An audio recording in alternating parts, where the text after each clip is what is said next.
ఎలా మొదలైంది మీ ప్రయాణం అంటే వెంకటరెడ్డి గారు ఏం చెప్పగలుగుతారు? మా నాన్న మా అమ్మ అందరూ కూడా సర్పంచ్ చేసారు. ఏముంది అసలు, దేని కొరకు వచ్చారు? ఈ సర్పంచ్ అనేది మామూలు పదవి అంటారు, ఇది నిజమేనా? మా పదవి చిన్నదా పెద్దదా అని కాదు, చిన్న పోస్ట్ అంటారు కదా, నిజంగా సర్పంచ్కి అంత గౌరవం ఉందా? గౌరవం అంటే అది మనం నిలబెట్టుకోవడానికి ఉంటుంది. నిజంగా అవన్నీ సాధ్యమవుతాయా మన గ్రామంలో? ఇంకా బియ్యం కూడా సన్న బియ్యం ఇస్తున్నారు. ఇప్పుడు ఎవరెవరు ఎక్కడెక్కడికి వెళ్ళిపోతుంటారు కదా, సో ఇట్లాంటిది ఏమన్నా బాధ అనిపిస్తుందా? అనిపిస్తుంది, ప్రతిరోజు అనిపిస్తుంది, చూసినప్పుడు అనిపిస్తుంది. ఎలా ఉంది కాంగ్రెస్ పార్టీకి గ్రాఫ్? ఏమన్నా పడిపోతుందా లేదా తటస్థంగా ఉందని భావించవచ్చా? పడిపోవడం అంటే ఏమంటే ఇప్పుడు ఏ గవర్నమెంట్ వచ్చినా ఆయన రేవంత్ రెడ్డి గారు కూడా మంచిగా చేస్తున్నారు. నా పదవి దిగిపోయేటప్పుడు నూతన గ్రామాన్ని ఖచ్చితంగా ఏర్పాటు చేస్తాను. హాయ్ హలో, నేను మీ కృష్ణన్. ప్రస్తుతం మన ముందు సీనియర్ పొలిటీషియన్ ఎడ్ల వెంకటరెడ్డి గారు మన ముందు ఉన్నారు. సార్ నమస్కారం. బాగున్నారు సార్? సార్ ఎలా మొదలైంది మీ ప్రయాణం అంటే వెంకటరెడ్డి గారు ఏం చెప్పగలుగుతారు? ఎలా అంటే అంతే కదా, రాజకీయంగా ఫాదర్ కావచ్చు, మీరు కావచ్చు. మా నాన్న మా అమ్మ అందరూ కూడా సర్పంచ్ చేసారు విలేజ్ కి. నాన్నగారు ఎంపీటీసీ చేసారు, 3 సార్లు సింగిల్ విండో చైర్మన్ చేసారు. ఓకే. ఈసారి నాకు సర్పంచ్ అవకాశం ఎందుకు వచ్చిందంటే మా గ్రామం ముంపు గురవుతుంది కాబట్టి జనాలు అందరూ నువ్వు ఉంటే బాగుంటుంది అని చెప్పని అంటే వాళ్ళ కోరిక మీదకే ఇనాల్మస్ గా నన్ను ఎన్నుకున్నారు. అంటే మీకు మరి ఫాదర్ వాళ్ళే పొలిటికల్గా ఉన్నప్పుడు మీకు ఈ పదవి సూటబులా? ఇది కాదు కదా.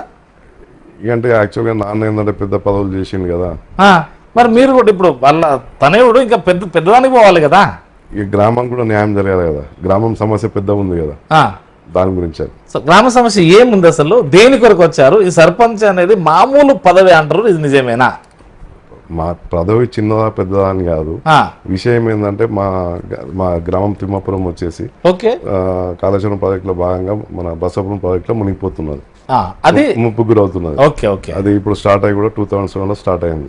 2007 నుంచి కూడా ఇప్పటి వరకు ఇంకా కంపెన్సేషన్ ఫుల్ఫిల్ కాలేదు. ఇంకా ప్యాకేజెస్ పెండింగ్ ఉన్నాయి, కొన్ని ఇండ్ల కంపెన్సేషన్ పెండింగ్ ఉంది, సీలింగ్ ల్యాండ్స్ పేమెంట్ పెండింగ్ ఉంది, lands payment dispute lands payment pending ఉంది. ఇలా ఇంకొక 224 కోట్లు 230 కోట్ల వరకు పేమెంట్ వచ్చే ఉంది గ్రామానికి.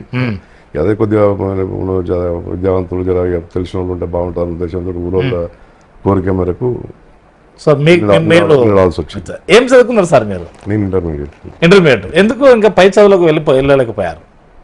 అప్పుడు ఏంటంటే కొద్దిగా రాజకీయంగా ఇవి ఉన్నాయి కాబట్టి అప్పటికే రాజకీయం కొంత వంట పట్టిందా? నాన్న ఉన్నాడు కదా, ఆ రకంగా కొద్దిగా ఇంట్రెస్ట్ అనిపించింది. ఇదేమన్నా ఒక్కడికి సాలనుకున్నారు చదువు కూడా, అంతేనా? సో వెంకటరెడ్డి గారు స్కూల్ చైల్డ్హుడ్ లో ఎలాంటి బాలుడు అంటే మొరట గడుస కొద్దిగా పెత్తనం చేసే విధంగా రకరకాలు ఉంటాయి కదంతా. ఇక చిన్నప్పటి నుంచి ఏంటంటే ఊళ్ళో నాన్నగారు కొంత పెత్తనం చేసేటట్టు ఉండేదా? లీడర్షిప్ కొంత అరగంటగా ఉండేదా? ఉండేదా? అరగంట ఏం లేదు, మామూలుగా రాములు మంచి బావుడు అంటే వెంకన్న మంచి బావుడా ఉండేదా? ఆ పేరు ఒకటే దంపచ్చు, ఏది కొద్దిగా ట్యూషన్ ఉండపోయేదా? చైల్డ్హుడ్ లో ఎట్లుంటాయి సార్ అన్ని? తప్పని పరిస్థితుల్లో తప్ప ఏమైనా కొట్టారా ఎవరన్నా? సమస్య మీ ఎట్లా అందుకే అంటున్నాను, అంతవరకు రాణించుకోకపోయేది, కాదు మాటలతో సరిపెట్టా సార్. సో మరి అవతల వాళ్ళు కూడా వాళ్ళు వేస్తారు కదా, ఎప్పటికి అలాంటి సిచ్యువేషన్ రాలేదు, ఎప్పుడు రాలేదు. ఓకే. డల్ స్టూడెంటా క్లేవర్ స్టూడెంటా? నేను క్లేవర్ అండి. మరి క్లేవర్ అయితే అవ్వదు కదా చదువు, ఏమైనా భయమా? భయం అనేది అప్పటి పరిస్థితులు ఏంటంటే సరే అంత ఇంట్రెస్ట్ పెట్టలేదు. తర్వాత మ్యారేజా? మ్యారేజ్, పిల్లలు సెటిల్డ్? బాబు సెటిల్డ్, పాప సెటిల్డ్. ఓకే. ఇప్పుడు సర్పంచ్ ఒకటి ముంగటేసుకున్నారు. వాస్తవానికి అది చిన్న పోస్ట్ అంటారు కదా, నిజంగా సర్పంచ్కి అంత గౌరవం ఉందా? గౌరవం అంటే అది మనం నిలబెట్టుకునే దాని మీద ఉంటుంది, అచ్చా మనం వాడుకునే తీరు. ఎప్పుడైనా మీరు అనుకున్నారా, ఫాదర్ వాళ్ళు ఆల్రెడీ గ్రామం లెవెల్లో చేశారు కదా, నేను మండల స్థాయిలో పోతే బాగుండు అని మీకు అనిపించలేదా? రాజకీయంగా వస్తున్నా కదా, నిలవాలని ఆలోచన లేకుండే, అసలు సర్పంచే లేకుండా ఇదేంటంటే కదా గ్రామానికి ముప్పు గ్రామం అని చెప్పినా కదా, ప్రాజెక్ట్ లో ముప్పు గురవుతుందని చెప్పి పొలిటికల్ అసలు ఇష్టం లేదా? యాక్చువల్ ఏం లేదు. ఏమైనా వ్యాపారం చేసేవాళ్ళ? బిజినెస్.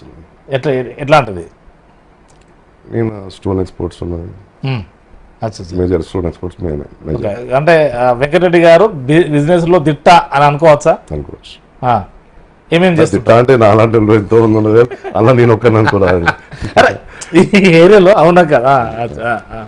ఓకే. బిజినెస్ బాగా అంటే బాగా ఫలాలు ఇచ్చినాయని అనుకోవచ్చా? ఎక్కడి నుంచి ఈ బిజినెస్ ఆలోచన స్టార్ట్ అయింది, ఎట్లా మొదలైంది? 2005లోనే స్టార్ట్ చేసాను. 2005లో రాజస్థాన్ నుంచి శాండ్ స్టోన్, బేతంచెల నుంచి స్టోన్, బేతంచెల నుంచి ఎల్లో, బ్లూ, బేతంచెల నుంచి బ్లాక్, ఓకే, తూర్పు నుంచి బ్లాక్ గ్రనైట్, ఓకే, అచ్చా అచ్చా, ఇలా మన రాజస్థాన్ గుజరాత్ నుంచి టైల్స్, ఓకే, ఇవన్నీ అంటే ఎక్స్పోర్ట్, మల్టీ అన్నట్టు అంతా ఇవన్నీ ఎక్స్పోర్ట్ చేస్తుంది. అచ్చా అచ్చా, ఇవన్నీ యూకేకి ఎక్స్పోర్ట్ చేస్తుంది. అచ్చా అచ్చా, యూకేకు ఎక్స్పోర్ట్ చేసేది.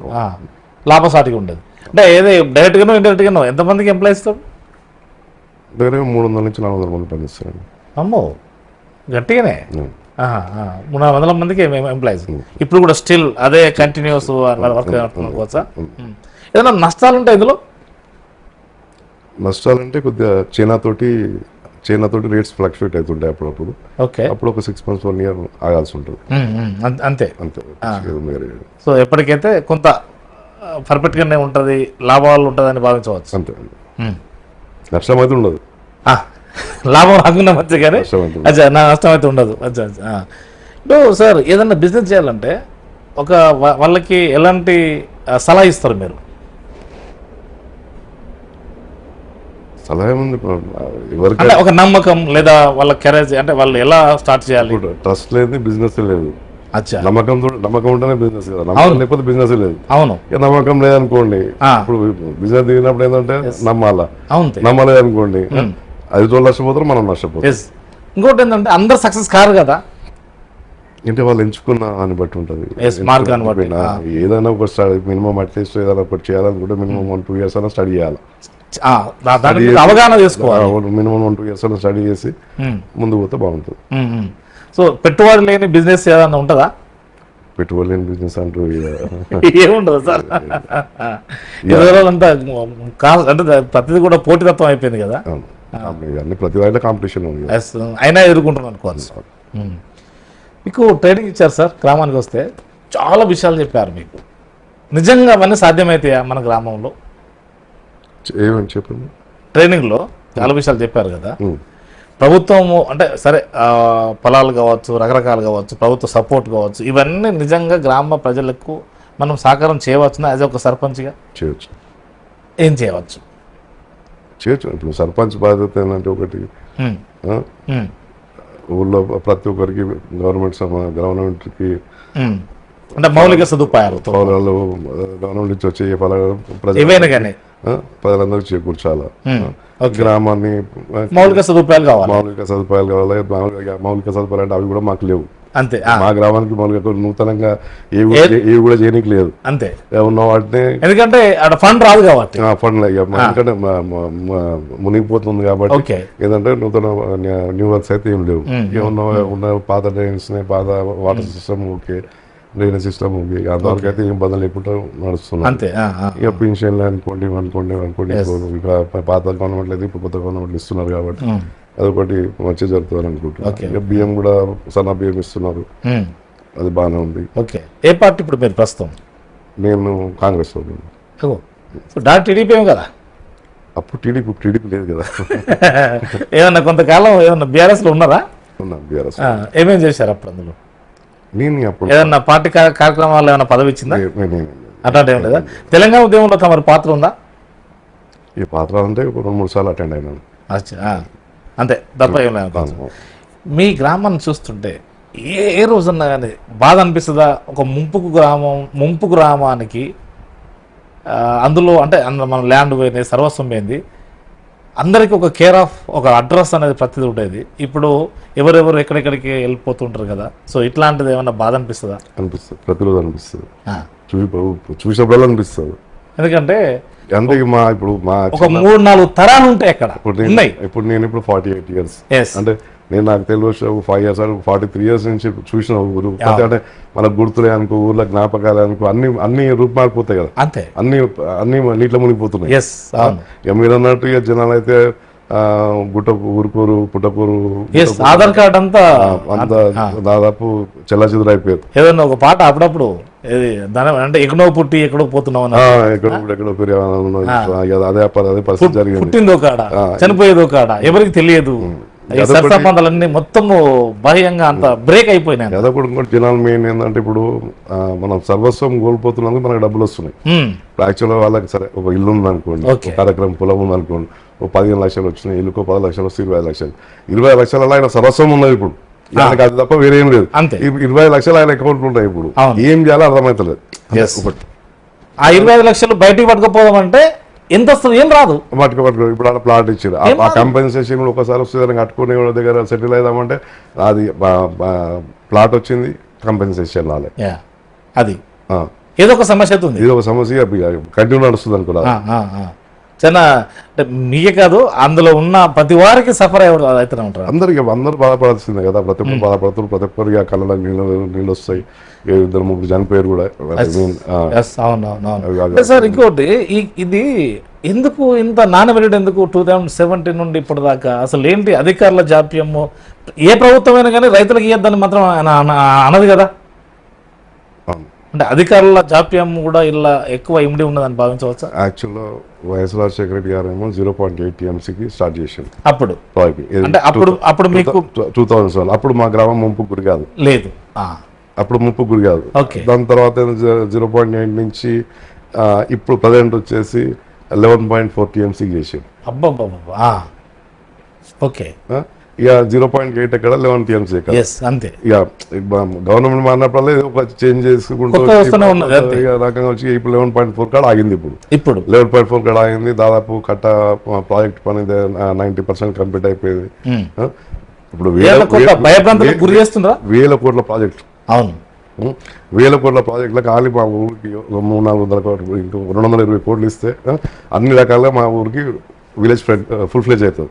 అంటే కంపెన్సేషన్ వస్తాయి, అవి వస్తాయి. ఇంకా విద్యార్థులు ఇప్పుడు ప్యాకేజీల విషయానికి వచ్చేసరికి ఏంటంటే ఇప్పుడు 2013 సెన్సస్ ప్రకారం తీసుకున్నారు.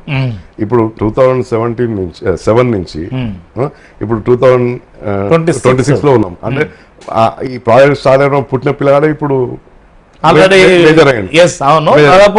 డిగ్రీ స్థాయికి పోతాం. కానీ వాళ్ళకు కూడా న్యాయం జరగాలి కదా, అంతే. వాళ్ళకు కూడా ప్యాకేజ్ రూపంలో వాళ్ళకు కూడా రావాలి కదా, అంతే. అదొకటి. ఇవన్నీ సమస్యలు ఉన్నాయి కాబట్టి ఏంటంటే సరిగ్గా గ్రామానికి జనాలకి న్యాయం చేయాలని ఆలోచనతో ముందుకు వచ్చిన. సో మరి దీన్ని పూర్తి చేయడమే మీ ఏకైక లక్ష్యం భావించవచ్చా? మెయిన్ కాన్సెప్ట్ అది మీ పదవి కాలంలో అవుతుందని ఏమన్నా కొంత నమ్మకం ఉందా? తప్పకుండా. మొన్న సీఎం గారిని కలిసిన, గుట్ట వచ్చినప్పుడు సీఎం గారిని కలిసిన, ఇక్కడ గుట్టకు వచ్చిన 2 days కింద డిప్యూటీ సీఎం గారు బట్టి వారిని కూడా కలిసినాం. ఉత్తమ్ కుమార్ రెడ్డి గారిని కలిసినాం. ఎట్లా ఉంది వాళ్ళ స్పందన? ఎట్లా? మా ఎమ్మెల్యే గారు కూడా ఫుల్ సపోర్ట్ చేస్తున్నాడు. మోస్ట్లీ ఈ నెలలో ఎక్స్పెక్ట్ చేస్తున్నా, ఈ నెలలో అంటే నేను ఒక 30-40% ఎక్స్పెక్ట్ చేస్తున్నా. ఏంది సార్ ఇప్పుడు వాళ్ళ పార్టీల విషయానికి వస్తే ఎలా ఉంది కాంగ్రెస్ పార్టీకి? గ్రాఫ్ ఏమన్నా పడిపోతుందా లేదా తటస్థంగా ఉందని భావించవచ్చా? పడిపోవడం అంటే ఏమంటే ఇప్పుడు ఏ గవర్నమెంట్ వచ్చినా ఆయన రేవంత్ రెడ్డి గారు కూడా మంచిగా ఇస్తున్నారు. మీకే తెలుసు కదా ఇప్పుడు ఏమేమి పథకాలు ఇస్తున్నాడు ఆయన. ఏమైతే ఉన్నాయితే ఏం తీసేయలేదు, కొత్త ఇంకో 3 ఇంట్రడ్యూస్ చేసేయండి. అంటే నా మటుకైతే పర్వాలేదు అనిపిస్తుందా? జనాలు ఏమనుకుంటున్నాను అట్లా, జనాలకు ఒక్కొక్కసారి రైతు బంధు చెప్పేసరికి కొంచెం వ్యతిరేకత ఉంటుంది కదా. అంటే ఇప్పుడు ఇంట్లో కుటుంబం పెద్ద తండ్రి 4 పిల్లలు ఉంటే 4 పిల్లలకి ఒక రేఖ చూడలేడు. అలాంటి ఇప్పుడు గవర్నమెంట్ అందరూ ఎస్ అని మాత్రం అనదు కదా. పాజిటివ్ ఉంటుంది, నెగిటివ్ ఉంటుంది, అంతే. ఏదో కొంత మరి బీఆర్ఎస్ బలపడుతుందని ఏమైనా కొంత భావించవచ్చునా? ఇంకా 2.5 years ఉంది అండి, ఇంకా సంక్షేమ పథకాలు ఇంకా అమలు చేస్తున్నాం. అంటే అటు బీజేపీ వాళ్ళు డబుల్ ఇంజిన్ కావాలి, సో మా ప్రయత్నం తప్పకుండా ఈసారి మాదే కైవసం చేసుకుంటామంటే సాధ్యమేనా తెలంగాణలో? నాకు తెలిసి అంత ఈజీ కాదు. సో మరి ఈమె కవితకు వస్తుంది కదా, ఎట్లా మనం చూడవచ్చు? ఆమె ఆలోచన అయితే ఇప్పుడు తప్పు. అంతేనా? కవిత గారి ఆలోచన తప్పకుండా. ఎందుకంటే బీఆర్ఎస్ లో చీలిపోయి మళ్ళీ ఇంకోటి వాళ్ళ మీదనే బాణం వేసి ఇప్పుడు నాన్న మీద అన్న మీదనే చిలిక అంటే అది బావ మీద వీళ్ళ మీదనే ఎంతవరకు న్యాయం మీరు చెప్పాలి, నాకంటే మీకు తెలుసు కాబట్టి. అంటే న్యాయం పక్కన పెడితే డిసిజన్ తప్పది. తప్పదు.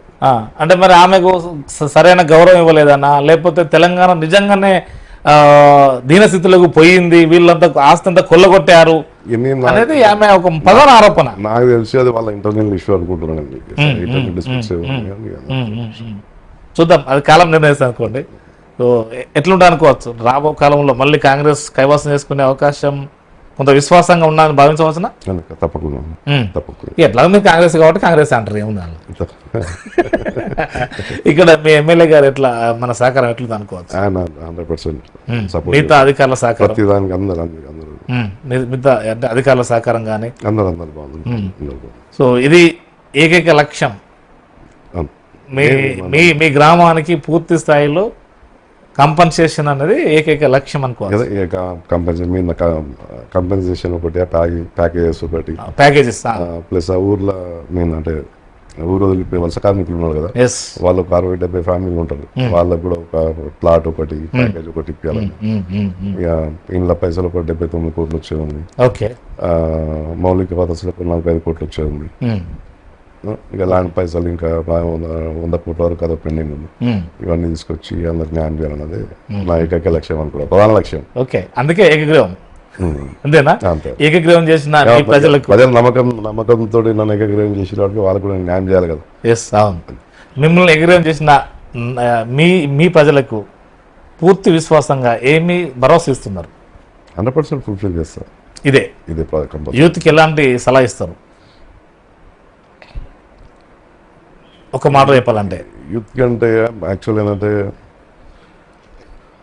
గ్రామాలలో అంటే మెయిన్ అవగాహన లేక కొంత పెడదారణ పడుతున్నారు. ఎట్లా అంటే ఇప్పుడు అంటే డ్రగ్స్ అనుకోండి, ఎర్లీ మ్యారేజ్ అంటే మీన్ అంతే, చదువుకున్న రోజుల ప్రేమ అని, లవ్ అని, ఇట్లా ఈ ఏజ్ లో వాళ్ళు అంటే స్టాండ్ కాకముందుకే ఇవన్నీ చేసేసరికి ఏంటంటే ఊర్లలో యాక్చువల్గా మనీ అనేది ఈజీ అయిపోయింది. ఇంతకుముందు ఏంటంటే ఊర్లో డబ్బు అనేది కనిపించకపోయేది పిల్లల దగ్గర. మనీ అనేది ఈజీ కానీ కొంతనే ఉంటుంది సార్, ఏ రోజుకి ఆ రోజే ఉంటుంది, ఎక్కువ ఉంటలేదు కదా. ఉన్న రోజే హ్యాపీగా ఉంటాం కదా, అది సమస్య. అది ఇక్కడ నెక్స్ట్ డే ఏందని ఆలోచన చేస్తలేదు, ఇవాళ ఏందని. జస్ట్ ఇప్పుడు ఏంటంటే మన ఇప్పుడు టెక్నాలజీ ఎట్లయితే పెరిగిందో ఇప్పుడు బయట ఇప్పుడు అన్ని వరల్డ్ ఒక దగ్గర అయిపోయింది, వరల్డ్ మన కంటి ముందు అయిపోయింది. వాళ్ళు ఎవరో చేస్తున్నారని చెప్పి అది చూసి ఫీల్ ఖరాబ్ అవుతున్నారు. అంతే, ఆర్థికంగా పూర్తి ఇంకా వెనుకబడిపోతున్నారు, చాలా చాలా చాలా నష్టపోతున్నారు, ఆరోగ్యం ఖరాబ్ అవుతున్నారు, కుటుంబాలు చిల్లచెదరవుతున్నాయి. ప్రేమలని ఇవన్నీ ఎందుకంటే కొద్దిగా సరే ప్రేమించగా ఎవరు వద్దంటలేము, కనీసం ఒక నీ స్థాయి ఎడ్యుకేషన్ పూర్తి చేసి ఒక దాంట్లో నువ్వు స్థిరపడ్డాక నువ్వు అంతే దేంట్లో కన్నా పోవచ్చు. లైఫ్ లాంగ్ ఒకటి ఉపాధి అనేది ఉండాలి. ఆలోచన లేకుండా ఏంటంటే ఏదో ఇప్పుడు వయసు మీద ఉన్నారు కాబట్టి తప్పుడు నిర్ణయాలు తీసుకుంటున్నాం. ఇక మాది గంజాయి ఒకటి, దానికి ప్రతి చివరి దాకా అంటేనంటే ఏంటి సార్, గ్రామీణ ప్రాంతంగా వచ్చిందంటే ఇది మామూలు విషయం ఈజీ అయిపోయింది జనాలకి. మరి ఎంత అది మరి అధికార యంత్రాంగం దీన్ని కంట్రోల్ చేయాలి కదా. ఇట్లా ఇంతగానో వాళ్ళు చేస్తూనే ఉన్నారు కానీ ఇంతగానో మనకు పూర్తిగా స్థాయిగా నిరోధించలేకపోతున్నారని నేను అనుకుంటున్నాను. అడుగులు చేస్తేనే బాగుంటుంది. సో వారు కొంత కంట్రోల్లో ఉండవలసిన బాధ్యత వారిపైనే ఉన్నది, వాళ్ళ చేతులపై వాళ్ళు ఆలోచన చేసుకోవాలి. ఓకే సార్, మీ గ్రామ ప్రజలకు ఒకటే మాటలు చెప్పాలంటే ఈ పదవి అయిపోయే లోపు మీ యొక్క ఏకైక లక్ష్యం అదే అని భావించవచ్చునా? అదే పూర్తిగా భరోసా ఒకటే మాట ఇవ్వండి. ఖచ్చితంగా అంటే నా పదవి దిగిపోయే లోపల నూతన గ్రామాన్ని ఖచ్చితంగా ఏర్పాటు చేస్తా. నూతన గ్రామాన్ని ఏర్పాటు చేయడము మీరు, మీ పాలక వర్గము అంతే కదా, మీరు, మీ పాలక వర్గం, సిబ్బంది, గ్రామస్తులు అందరు కంపెన్సేషన్, సో దాంతో పాటు ప్రభుత్వ సహకారము, అధికారుల సహకారం, యువతకు ప్యాకేజీలు ఇప్పించడం, ఇవన్నీ తప్పకుండా మీరు చూస్తారు కదా. మాక్సిమం సార్ ద్వారా మీకు ఎంత సమాచారం అందించాం. నమస్కారం సార్. Thank you.